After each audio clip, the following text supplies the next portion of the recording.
Hello. This week we're looking at anchors for the soul. Those are truths and principles and even practices that help us to navigate really turbulent times, to withstand the onslaught of life circumstances and Satan himself. Things that help us to have an attitude and a mindset that is centered on faith and hope, even in the midst of some very difficult things that happen. And today I want to share with you one that has absolutely changed my life. And if you know me well, you may even already know what it is. Several years ago, maybe even a decade ago now, I came across this passage while I was studying for a class that I was doing on the book of Ecclesiastes. It's Ecclesiastes 7 and 18. And I came across this passage, particularly in the New International Version of the Bible, because the way it's worded just hit me like a ton of bricks. It says this: "Whoever fears God will avoid all extremes." Now that seems like a simple statement, but there is truth and there is warning in that passage that I believe we really need to take heed of. For me, it was earth-shattering and enlightening. I actually took the next year, because it hit me this hard, I took the next year to simply funnel everything that I was thinking about, praying about, studying about, talking about, hearing from other people, and push it through that filter of whoever fears God will avoid all extremes. I was reminded of this morning because Patrick Mead, a preacher in Franklin, Tennessee, posted a quote from a scientist talking about all the COVID stuff. And he said almost this, only without the fears God part, right? But he was talking about truth. You know, we're always looking for things to be really black and white. We want a binary answer: yes, no, up, down. And we just don't always find that. And in complex circumstances in life, like what we're all going through right now, you just don't always find things to be that clearly black and white. And sometimes we think we do because that's what we want. We look at something we think is bad or evil or scary or fearsome, and so we run to its opposite. The problem is, you know what the laws of physics are that also apply spiritually, emotionally, and mentally in a way, and that is that every action has an equal and opposite reaction. And so what we do is we see something we fear or something we disagree with strongly or something we're afraid might mean something, and we run to its extreme opposite, and we become just as extreme as the view we were afraid of. We do this religiously.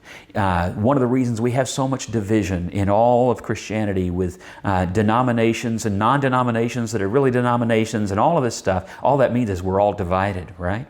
The reason we have so much disunity and division is because so often we hear something we disagree with and we run to the other extreme, whether it was wise or not, the Word of God or not, safe or not spiritually, because whatever we do, we don't want to believe what that brother or sister believes. We don't want to do what that brother or sister does. So we just run to the opposite, when what we need to run to is the truth.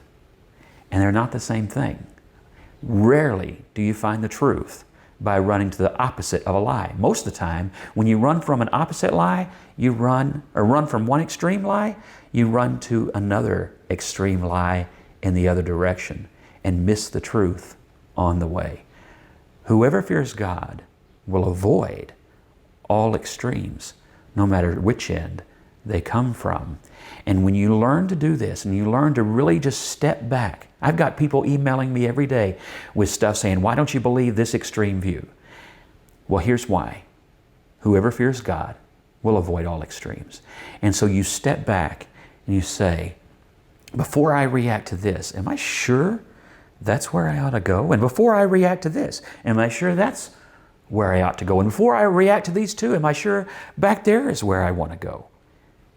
Now, stop, pray, read, and remember that sometimes you don't even have to be in on the argument. Sometimes both extremes are so wrong that you really just need to walk away, right? Proverbs teaches us that. It teaches us about arguing with fools, or sometimes they're not foolish people, it's just good people with foolish arguments. And there, Paul tells Timothy, his young evangelist in training, avoid all those disputable matters. Walk away from the arguments and remember, you don't find God in those arguments, because whoever fears God will avoid both ends of the crazy spectrum that we swing on. And when I say crazy, I'm not talking about the people who hold them. I'm talking about the pendulum swing itself. We need to learn to jump off, because whoever fears God will avoid all extremes and land on the truth instead of over there, right? God bless you. And if you want to talk to me about this one, because I think this one is so important and it's been so revolutionary in my own life and thinking, feel free to call and talk to me. It's really more one of those talk to things, or Skype. I'll Skype with you than it is an email sort of thing.